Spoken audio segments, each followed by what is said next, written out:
Conductor. Sir. This vehicle shall not be used in a public place until the vehicle has been passed as fit for use by the authority competent. Okay? Sir.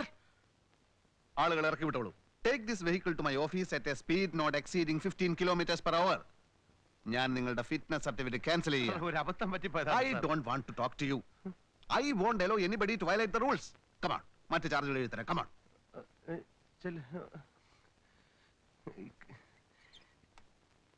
കൈക്കൂലി കൊടുത്തതാണ് അബദ്ധമായത്.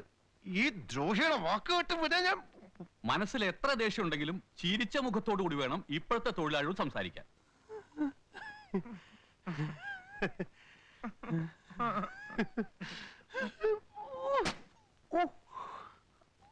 നിന്നിട്ട് യാതൊരു കാര്യമില്ല.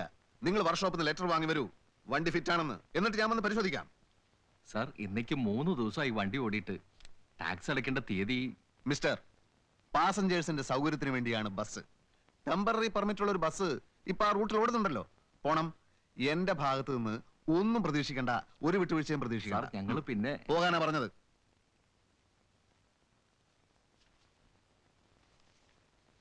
Sir, പോകാൻ പറഞ്ഞ sir, ഞാൻ Gulf മോട്ടോഴ്സിന്റെ ഓണറാണ്, Muraleedharan. Sir, ഞാൻ 7 കൊല്ലം ഞാൻ 7 കൊല്ലം ഗൾഫിലായിരുന്നു. അവിടുത്തെ സമ്പാദ്യം എല്ലാം ഉപയോഗിച്ചാണ് ഞാൻ ഈ ബസ് വാങ്ങിച്ചത്. ഡ്രൈവറുടെ അശ്രദ്ധ മൂലം അത് ഈയിടെ ഒരു മുറുക്കാൻ കട ഇടിച്ചു പൊളിച്ചു. ആ വകുപ്പിൽ ഒരു 8,000-ഓളം രൂപ എനിക്ക് നഷ്ടമായി. ഞാൻ ആ ദേഷ്യത്തിന് ഡ്രൈവറെ ഒന്ന് വഴക്ക് പറഞ്ഞു. അതിന് തൊഴിലാളി യൂണിയൻ നേതാവ് എന്നെ വന്ന് ഭീഷണിപ്പെടുത്തി. ഞാൻ ഇവിടെ ഇല്ലാതിരുന്ന ഈ 7 കൊല്ലം കൊണ്ട് കേരളത്തിലുണ്ടായ മാറ്റത്തെക്കുറിച്ച് എനിക്ക് അറിയില്ല സാർ. അതേ ഡ്രൈവർ നിരപരാധിയെ എന്നോട് പറഞ്ഞു സാറിന് കൈക്കൂലി തരാൻ. ഇതേ സംഭവം ഗൾഫിലായിരുന്നെങ്കിൽ എന്റെ തല പോലും കാണില്ലായിരുന്നു. സാർ എനിക്ക് ഫിറ്റ്നസ് സർട്ടിഫിക്കറ്റ് തരില്ല എന്ന് പറഞ്ഞു. അത്രയല്ലേ ഉള്ളൂ. അതിലെനിക്ക് വളരെ നന്ദിയുണ്ട്. ഒരു സർക്കാർ ഉദ്യോഗസ്ഥന്റെ അഭിമാനത്തെ ഞാൻ ചോദ്യം ചെയ്തു. അതിലെനിക്ക് വിഷമമുണ്ട് സാർ. Please sir. എടോ, തന്നെ പോലുള്ള പൊതുജനങ്ങൾക്ക് ഒരു ധാരണയുണ്ട്, RTO ഓഫീസ് ജീവനക്കാരും വെഹിക്കിൾ ഇൻസ്പെക്ടർമാരും ഭയങ്കര കൈക്കൂലിക്കാരാണെന്ന്. എന്നാൽ അങ്ങനെയല്ല. ആ ധാരണ തെറ്റാണ്. തന്റെ 50 രൂപ കൊണ്ട് കുടുംബം പുലർത്തേണ്ട ഗതികേടൊന്നും ഞങ്ങൾക്കില്ല. തനിക്കറിയാമോ, എന്റെ വീട്ടിൽ TV ഉണ്ട്, VCR ഉണ്ട്, പൂന്തോട്ടമുണ്ട്. ഗേറ്റിൽ കാവൽ നിൽക്കാൻ ഗൂർഖകൾ 3 എണ്ണം, അൽസേഷൻ പട്ടികൾ, നന്നായി കുരക്കുന്ന അൽസേഷൻ പട്ടികൾ 5 എണ്ണം. ഈ പട്ടികൾക്ക് ഇറച്ചി വാങ്ങാൻ മാത്രം 150 രൂപ വേണം ദിവസവും. തന്റെ ഈ 50 രൂപയുണ്ടല്ലോ, എന്റെ വീട്ടിൽ ദിവസവും ധർമ്മത്തിന് വരുന്ന ആളുകൾക്ക് കൊടുക്കാൻ തികയില്ല. എല്ലാം ശരിയാണ് സാർ. പക്ഷേ ഫിറ്റ്നസ് സർട്ടിഫിക്കറ്റ് കിട്ടിയില്ലെങ്കിൽ ഞാൻ ദിവസവും ധർമ്മത്തിനായി സാറിന്റെ വീട്ടുപടിക്ക് നിൽക്കേണ്ടി വരും സാർ. ഞാൻ ഫൈൻ കെട്ടാം സാർ, ടയർ മാറ്റാം സാർ, ഫസ്റ്റ് എയ്ഡ് ബോക്സിൽ ആധുനിക മരുന്നുകൾ വാങ്ങിച്ചു വെക്കാം sir. Sir, fitness certificate please sir, please. ആദ്യമായിട്ടായതുകൊണ്ട് തൽക്കാലം തന്നെ ഞാൻ വിടാം. പക്ഷെ ഒരു കാര്യം താൻ മനസ്സിലാക്കിക്കോളൂ, വെഹിക്കിൾ ഇൻസ്പെക്ടർമാരോട് കളിച്ചവരാരും അവന്റെ വീടിന്റെ ഗേറ്റിന് പുറത്ത് ബസ്സിറക്കിയിട്ടില്ല. ഇല്ല സാർ. ഫൈൻ അടച്ചിട്ട് പോയിക്കോളൂ. But here after everything should be in perfect condition. Okay? Complete perfect sir. എന്റെ RC ബുക്ക് ഇതോ ഇരിക്കുന്ന ആ ചുവപ്പ്.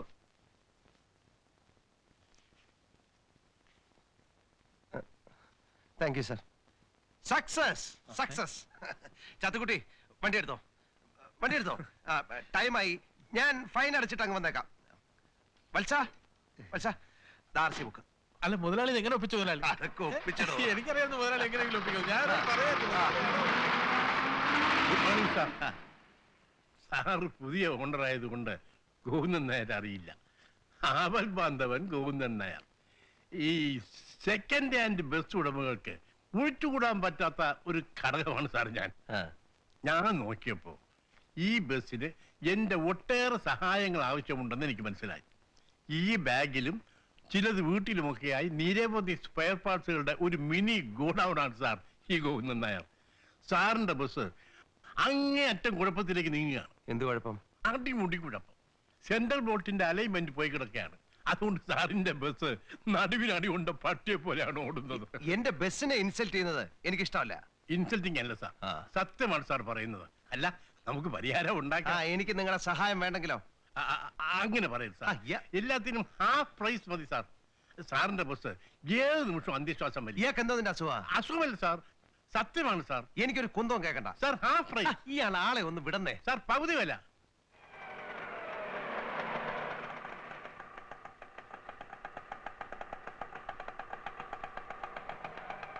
ഞാനിവിടെ എത്ര നേരമായിട്ട് കാത്തിൽക്കണമെന്നു. മുരളിയേട്ട എവിടെ ആയിരുന്നു? ഞാൻ കുറച്ച് തിരക്കില്ല, നീ പോയിട്ട് പിന്നെ വാ. മുരളിയേട്ടാ, ആ. നാരായണേട്ടൻ എന്നോട് ഹോട്ടലിൽ ചെല്ലണ്ടാന്ന് പറഞ്ഞു. 1-2 ദിവസം ഞാൻ പറയാതെ ലീവ് എടുത്തിരുന്നല്ലോ. അതിന് എനിക്ക് ബസ്സിൽ എന്തെങ്കിലും ഒരു പണി. ബസ്സിൽ ആവശ്യത്തിന് പണിക്കാരുണ്ടല്ലോ. വല്ലപ്പോഴും ബസ് കഴുകുന്ന പണി. നോക്കട്ടെ, ഹംസ ലീവ് എടുക്കുമ്പോ പറയാം. ഇവിടെ പണിയിട്ടെന്ന് വിചാരിച്ചു. നിങ്ങളുടെ ബസ്സിൽ നിന്ന് ഒരു പെണ്ണ് തെറിച്ചു വീണു. ആളുകൾ ബസ് ഇറങ്ങി വെച്ചിരിക്കുക. അവിടെ ആകെ പ്രശ്നം. മുതലാളി വേഗം കൂടി ചെല്ല്, വേഗം ചെല്ലെന്നേ.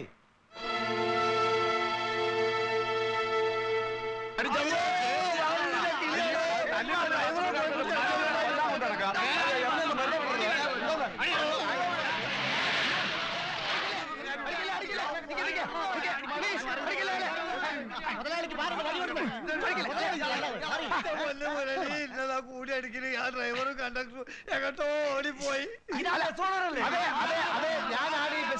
ഞാനാണ് ഈ ബസ്സിന്റെ ഓണർ. ഈ ബസ് കൊണ്ടുണ്ടായ എന്റെ അപകടത്തിനും ഞാൻ ഉത്തരവാദിയാണ്. ഞാൻ ആ സ്ത്രീയെ ഹോസ്പിറ്റലിൽ കൊണ്ടുപോയിക്കോട്ടെ. അവരപ്പൊ തന്നെ ആസ്പത്രി കൊണ്ടുപോയി. എവിടുന്ന് കിട്ടിയടാ തനിക്ക് തല്ലിപ്പൊളി ബസ്? ആ തല്ലിപ്പുള്ളി ബസ്സൊക്കെയാണ്. ഞാൻ പുതിയൊരു ബസ്സിന് ഓർഡർ ചെയ്തിട്ടുണ്ട്. അതിപ്പോ വരും. ആ ബസ്സിൽ നിങ്ങൾ ഉദ്ദേശിക്കുന്ന എല്ലാവിധ സൗകര്യങ്ങളും ഉണ്ടായിരിക്കും. ഞാൻ ഈ പാവ മനുഷ്യനെ ഒന്ന് കൊണ്ടുപോയിക്കോട്ടെ. തല്ലി തനിക്ക് കിട്ടും. ആ ശരി, ഡ്രൈവർ ഓർഡർ മാറ്റാം. ആ മാറ്റാം. ഒന്ന്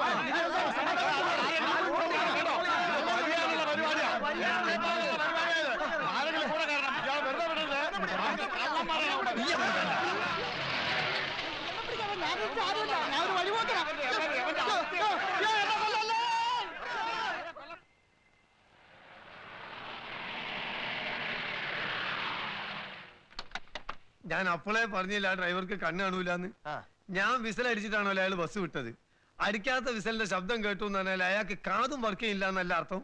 വാ, നിക്ക് നമ്മളെ വണ്ടിയുടെ ഇൻഷൂർ അടിച്ചിട്ടുണ്ടോ? ഉണ്ടോ? ഇല്ല. അപ്പൊ നഷ്ടപരിഹാരവും നമ്മൾ തന്നെ കൊടുക്കേണ്ടി വരും. എത്ര കൊടുക്കേണ്ടി വരും? മുൻവാതിലൂടെ വീണ് ബാക്കിലെ ടയർ കയറി ഇറങ്ങിയോന്നൊരു സംശയമുണ്ട്. കയ്യോ കാലോ ഒടിഞ്ഞിട്ടുണ്ടെങ്കിൽ എത്ര ലക്ഷം കൊടുക്കേണ്ടി വരാന്ന് ദൈവത്തിനെ അറിയുള്ളൂ. ലക്ഷോ? ചുമ്മാ ഇടൂ, പേടിപ്പിക്കുന്ന വർത്താനം പറയാതെ. അള്ളാനെ മുരളി, ഞാൻ സത്യം പറയാ. വാ വാ, നമുക്ക് രോഗിനെ കാണാം.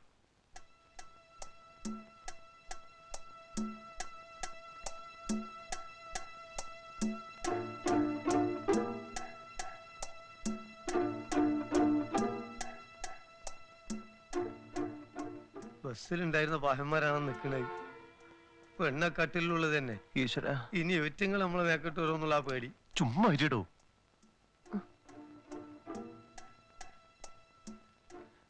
സിസ്റ്ററെ, ബസ് ആക്സിഡന്റ് ആയിട്ട് വന്ന സ്ത്രീയല്ലേ അത്? അതെ.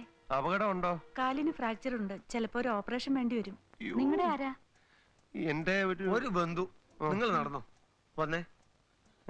പോലീസ് ഇപ്പൊ എത്തും. ചുമ്മാ ഇരിടൂ. പോലീസ് വന്നാ എന്നെ ഉപദ്രവിക്കൊന്നുമില്ലല്ലോ. അവര് സത്യം പറഞ്ഞാ കുടുങ്ങിയത് തന്നെ. പിന്നെ ഒരൊറ്റ വഴിയേ ഉള്ളൂ. എന്താ? എങ്ങനെങ്കിലും ആ പെണ്ണിനെ പറഞ്ഞ് ചാക്കിലാക്കണം. ആക്സിഡന്റ് ഉണ്ടായത് അവളുടെ ശ്രദ്ധക്കുറവുകൊണ്ടാണെന്ന് അവളെ കൊണ്ട് തന്നെ പോലീസുകാരോട് പറയിപ്പിക്കണം. വാ.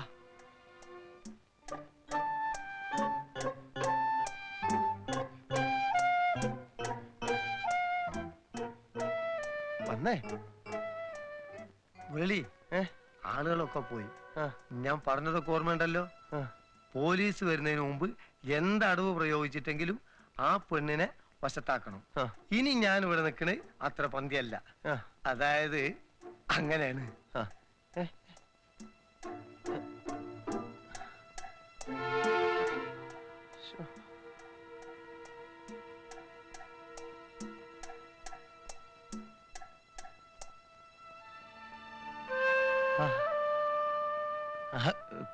കുട്ടിയായിരുന്നോ?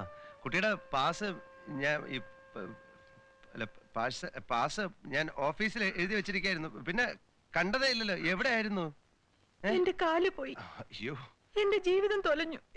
കരയല്ലേ, കരയല്ലേ, കരയല്ലേ. കുട്ടിക്കൊന്നും സംഭവിക്കില്ല. എന്ത് ചെലവ് വന്നാലും കാല് പരിപൂർണ സുഖം ആകുന്നവരെ ഞാൻ ചികിത്സിക്കും. കാല് പോയിട്ട് ജീവിക്കുന്നതിലും ഭേദം മരിക്കുന്നതാ. അയ്യോ, അങ്ങനെ എനിക്കാരുമില്ല. അയ്യോ, അങ്ങനെ പറയല്ലേ. കുട്ടിക്ക് ഞാനില്ലേ? നിങ്ങളൊരു പേരും കള്ളനാ. ഞാനോ? പാസ് എഴുതി നിങ്ങൾ എന്നെ അന്വേഷിച്ചു എന്ന് പറഞ്ഞത് പച്ച കള്ളല്ലേ? അതിനുശേഷം ബസ്സിൽ വെച്ച് നിങ്ങൾ എന്നെ കണ്ടിരുന്നില്ലേ? എപ്പോ? അതാ ഞാൻ പറഞ്ഞത് നിങ്ങൾ പേരും കള്ളനാന്ന്. ടയർ പഞ്ചറായ ദിവസം നിങ്ങൾ എന്നെ കണ്ടില്ലേ? ഇല്ല, സത്യമായിട്ട് എനിക്ക് ഓർമ്മയില്ല, ഞാൻ കണ്ടില്ല. എന്റെ കാല് പോയി, എന്റെ ജീവിതം തൊലഞ്ഞു. കുട്ടി എന്നെ വിശ്വസിക്കൂ. കുട്ടി ചിലപ്പോ വിചാരിക്കും ഇയാളൊരു ബസ് ഓണർ ആണല്ലോ, ഇയാളൊരു ബൂർഷയാണല്ലോ, പാവങ്ങളോട് കരുണയില്ലാത്തവനാണല്ലോ എന്നൊക്കെ കുട്ടി ചിലപ്പോൾ വിചാരിക്കും. പക്ഷെ ഒരു സത്യം കുട്ടി മനസ്സിലാക്കണം. മരുഭൂമിയില് പൊള്ളുന്ന വെയിലത്ത് അറബികളുടെ ആട്ടും തുപ്പും ഏറ്റ് കല്ല് ചുമന്നിട്ടുള്ളവനാണ് ഞാൻ. കഷ്ടപ്പാട് എന്താണെന്ന് എനിക്ക് നന്നായിട്ടറിയാം. NRI അക്കൗണ്ടിൽ കുറച്ച് രൂപ ഉണ്ടായിരുന്നുകൊണ്ട് ഒരു ബസ് ഞാൻ വാങ്ങിച്ചു. അങ്ങനെ ഒരു തെറ്റേ ഞാൻ ചെയ്തിട്ടുള്ളൂ. കുട്ടി എനിക്ക് വേണ്ടി ഒരു ഒറ്റ ഉപകാരം ചെയ്യണം. പോലീസുകാർ വന്ന് ചോദിക്കുമ്പോൾ സാരി ബസ്സിൽ നിന്ന് വീണതാണെന്നൊന്ന് പറയണം. പറഞ്ഞു നോക്കൂ പ്ലീസ്, പറഞ്ഞു നോക്കൂ. ഇല്ലെങ്കിൽ എന്നെ പോലീസുകാർ പിടിക്കും, അവർ എന്നെ തല്ലി ചതയ്ക്കും. നിങ്ങളെ തല്ലി ചതച്ചാലേ എനിക്ക് കുറച്ചെങ്കിലും സുഖം കിട്ടും. അയ്യോ, അങ്ങനെ പറയരുത് കുട്ടി, അങ്ങനെ പറയരുത്. ഇന്ന് മുതല് കുട്ടിയുടെയും കുടുംബത്തിന്റെയും സകല ചെലവും ഞാൻ നോക്കിക്കൊള്ളാം. പ്ലീസ് പ്ലീസ്, ഞാൻ കുട്ടിയുടെ കാര്യം പിടിക്കാം. അയ്യോ ഇല്ല കുട്ടി, പോലീസുകാർ വരുന്നുണ്ട്. ഞാൻ പറഞ്ഞത് ഓർമ്മയുണ്ടല്ലോ, കുട്ടിയുടെ കുടുംബത്തിന്റെ കംപ്ലീറ്റ് ചെലവ് ഞാൻ നോക്കിക്കോളാം. സാരി കുടുങ്ങി വീണാണെന്നേ പറയാവുള്ളേ. പ്ലീസ് സത്യസന്ധമായിട്ട് പറഞ്ഞോളൂ, സത്യസന്ധമായിട്ട് സാരി കുടുങ്ങി വീണതാണെന്ന് പറഞ്ഞോളൂ. ബസ്സില് സ്ത്രീകൾ ട്രാവൽ ചെയ്യുമ്പോൾ എപ്പോഴും സൂക്ഷിക്കേണ്ട കാര്യമാണ്. അല്ലെ, സാരി കുടുങ്ങി ആ കുട്ടി ബസ്സിൽ നിന്ന് താഴെ വീണു.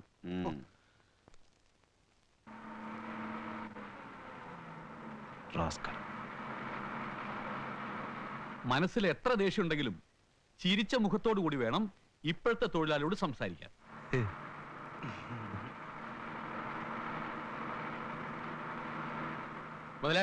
മുതലാളി സമ്മതിച്ചിരിക്കുന്നു.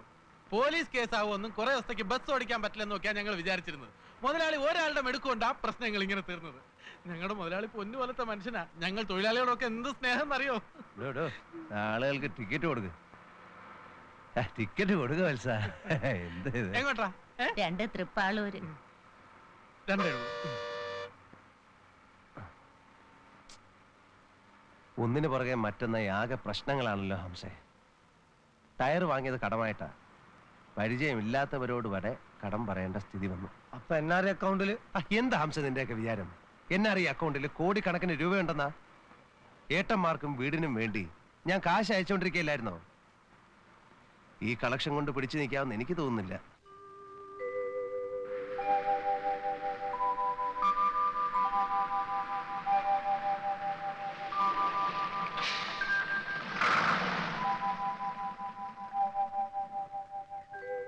ആഹാ, ഉത്സവത്തിന്റെ പരിപാടികളൊക്കെ തുടങ്ങിയല്ലോ. ആ പറയാൻ വിട്ടു, കമ്മിറ്റിക്കാർ വന്ന് സംഭാവന ചോദിച്ചിരുന്നു. ഞാൻ പറഞ്ഞു മുതലാളിയോട് ചോദിക്കാൻ. ഈ അവസ്ഥയിൽ എങ്ങനെ സംഭാവന കൊടുക്കും? പറഞ്ഞിട്ട് പോലല്ല, ഗംഭീര ഉത്സവാ. മുതലാളി, നമുക്ക് ഇത്തവണ സ്പെഷ്യൽ പെർമിറ്റ് എടുക്കണം. അപ്പൊ പിന്നെ ടൈമൊന്നും നോക്കേണ്ടി വരില്ല, നിർത്താതെ ഓടാം. 14 ദിവസത്തെ ഉത്സവമാണല്ലോ, നല്ല തിരക്കായിരിക്കും. 14 ദിവസത്തെ ഓട്ടം കൊണ്ട് നല്ലൊരു തുക ഇങ്ങ് പോരും. വിശ്രമമില്ലാതെ ഓടണമെങ്കിൽ സ്പെഷ്യൽ ബാറ്റ് തരണം. അത് പിന്നെ പ്രത്യേകിച്ച് പറയേണ്ട കാര്യമുണ്ടോ ചാത്തു കുടിച്ചേട്ടാ? മുതലാളി അറിഞ്ഞ് ചെയ്യൂലേ, ഇല്ലേ മുതലാളി? മുരളി, നമുക്ക് ഈ ബസ് മൊത്തം ഒന്ന് മോടി പിടിപ്പിക്കണം. ഈ ഉത്സവത്തോടുകൂടി നമ്മളെ സാമ്പത്തിക പ്രശ്നങ്ങൾ മുഴുവൻ തീരും. ഈശ്വര,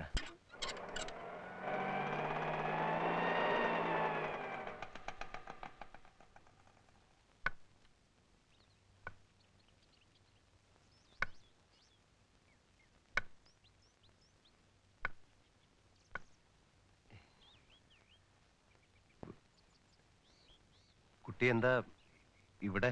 നിങ്ങളുടെ വാക്ക് ഞാൻ വിശ്വസിച്ചു. ഞാൻ കുറച്ച് തിരക്കിലായി പോയി. ഉത്സവത്തിന്റെ ഡിസ്ചാർജ് ചെയ്യുന്ന ദിവസം ഒരു കാർ പിടിക്കാൻ വഴിയില്ലാതെ ഞാൻ വിഷമിച്ചു. എന്റെ എല്ലാ കാര്യങ്ങളും നോക്കിക്കോളാന്ന് പറഞ്ഞിട്ടിപ്പോ എന്താ ഇത്? കരയാതിരിക്കൂ, ഇപ്പൊ ഒന്നും സംഭവിച്ചില്ലല്ലോ. എന്തെങ്കിലും ഉണ്ടായാൽ തന്നെ നമുക്ക് പരിഹരിക്കാവുന്ന പ്രശ്നങ്ങളല്ലേ ഉള്ളൂ. ഇതാരാ മുരളി? ഇത് നമ്മുടെ ഇയാൾ എന്നെ ചതിച്ചു, എന്റെ ജീവിതം നശിപ്പിച്ചു. അയ്യോ, എനിക്കൊന്നും കേൾക്കണ്ട. ചെറിയേട്ടത്തി, എനിക്കെല്ലാം മനസ്സിലായി. എന്ത് മനസ്സിലായി? നീ ഇത്രക്കാരനാണെന്ന്. എത്രക്കാരനാണെന്ന്? അയ്യോ, എന്റെ ഗുരുവായൂരപ്പ, എന്റെ കുഞ്ഞെ, നീ ഇങ്ങനെ ചെയ്തല്ലോ. ഞാൻ എന്ത് ചെയ്തെന്നാ? എന്ത് ചെയ്തു? ആശുപത്രി വെച്ച് എന്റെ കുടുംബത്തിന്റെ എല്ലാ കാര്യങ്ങളും നോക്കിക്കോളാന്ന് പറഞ്ഞു. അങ്ങനെ പറഞ്ഞോ? പറഞ്ഞെന്ന് പറഞ്ഞാല് എപ്പോഴാ? ഞങ്ങളൊക്കെ പട്ടിണി കിടന്ന് ചത്തിട്ടോ? അയ്യോ, എന്റെ ഗുരുവായൂരപ്പ, ചെറിയേട്ടത്തി, എന്റെ കുഞ്ഞെ, നിനക്കൊരു കല്യാണം വേണമായിരുന്നെങ്കിൽ കുമാരേട്ടനോട് പറഞ്ഞാൽ കഴിച്ചു തരത്തില്ലായിരുന്നോ? ഇത് എന്തറിഞ്ഞിട്ടാ ഈ സംസാരിക്കുന്നത്? കാണുന്നോക്കെ. അല്ല, ഈ കുട്ടി എന്റെ ബസ്സിൽ നിന്ന് വീണ് കാലൊടിഞ്ഞു. ധനസഹായം ചെയ്യാമെന്ന് ഞാൻ പറഞ്ഞു. തിരക്ക് കാരണം എനിക്ക് അതിന് കഴിഞ്ഞില്ല. അതിനെ ചതിച്ചു, വഞ്ചിച്ചു എന്നൊക്കെ പറഞ്ഞ് ബഹളം ഉണ്ടാക്കുന്നത്. ചതിയെന്നല്ലാതെ പിന്നെ എന്തോന്നാ ഇതിന്റെ പേര്? അത്രേ ഉള്ളൂ. അത്രേ ഉള്ളന്നേ. എന്റെ പൊന്നു മോനെ ഞാൻ ആകെ പേടിച്ചു പോയല്ലോ. ഞാനും പേടിച്ചു പോയി. ശ്ശോ. ദേ, തൽക്കാലം ഇത് പിടിക്കേ. 50 രൂപയോ? പിന്നെ എത്ര വേണം? ഒരു ദിവസത്തെ മരുന്നിനും ഇഞ്ചക്ഷനും തന്നെ 100 രൂപയാവും എനിക്ക്. അതെ, തൽക്കാലം ഇതങ്ങോട്ട് വാങ്ങിക്കേ. ബസ് ഉത്സവത്തിന്റെ സ്പെഷ്യൽ ഓടിക്കൊണ്ടിരിക്കുകയാണ്. കളക്ഷൻ ഒന്നും ഞാൻ വാങ്ങിച്ചിട്ടില്ല. കളക്ഷൻ വന്നാലുണ്ട് എത്ര രൂപ വേണേലും ഞാൻ തരാം. ഉറപ്പാണോ? ഉറപ്പ്. അതോ അന്ന് പറഞ്ഞ പോലെ? തരാൻ കുട്ടി, ഞാൻ അങ്ങ് ഓടി പോകുന്നില്ല. ഇതാ ചേച്ചി ഒന്ന് ഓർമ്മിപ്പിക്കണേ. ചേച്ചി എന്തിനാ ഓർമ്മിപ്പിക്കുന്നത്? എനിക്കത് ഓർമ്മ ശക്തിയില്ലേ? ചേച്ചി എന്തിനാ ഓർമ്മിപ്പിക്കുന്നത്?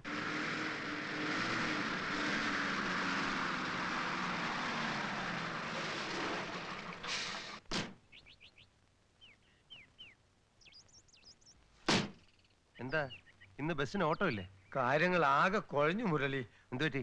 ഇന്നലെ ലാസ്റ്റ് ട്രിപ്പിന് കണ്ടക്ടർ വത്സന് അവന്റെ വീടിന്റെ അടുത്ത് ഇറങ്ങി. ആ, കാലത്ത് എത്തിക്കോളാൻ ചാത്തുറ്റെന്ന് അവൻ പറഞ്ഞു. ആ. ആയിക്കോട്ടെന്ന് ഞാനും പറഞ്ഞു. ഈ നേരം വരെ അവനെ കാണാതായപ്പോ ഞങ്ങൾ രണ്ടുപേരും കൂടി അവന്റെ വീട്ടിൽ ചെന്ന് നോക്കി. അവനവിടെ ചെന്നിട്ടില്ല അത്രേ. എന്റെ ഒരു സംശയം ചോദിച്ചോട്ടെ, ഉത്സവത്തിന്റെ കളക്ഷനും കണക്കൊക്കെ അവൻ തന്നിരുന്നോ? ഇല്ല, കണക്ക് കൂട്ടാൻ നേരമില്ല. ഉത്സവം കഴിഞ്ഞിട്ട് ഒന്നിച്ചു തരാന്ന് അവൻ പറഞ്ഞു. ഞാനത് സമ്മതിക്കുകയും ചെയ്തു. അത് വിഡ്ഢിത്തരായിപ്പോയല്ലോ മുരളി, മഹാവിഡ്ഢിത്തരായിപ്പോയി. അപ്പോ അത് തന്നെ, ഇത്രയും ദിവസത്തെ കളക്ഷന്റെ പണവും കൊണ്ട് അവൻ മുങ്ങി. ദൈവമേ,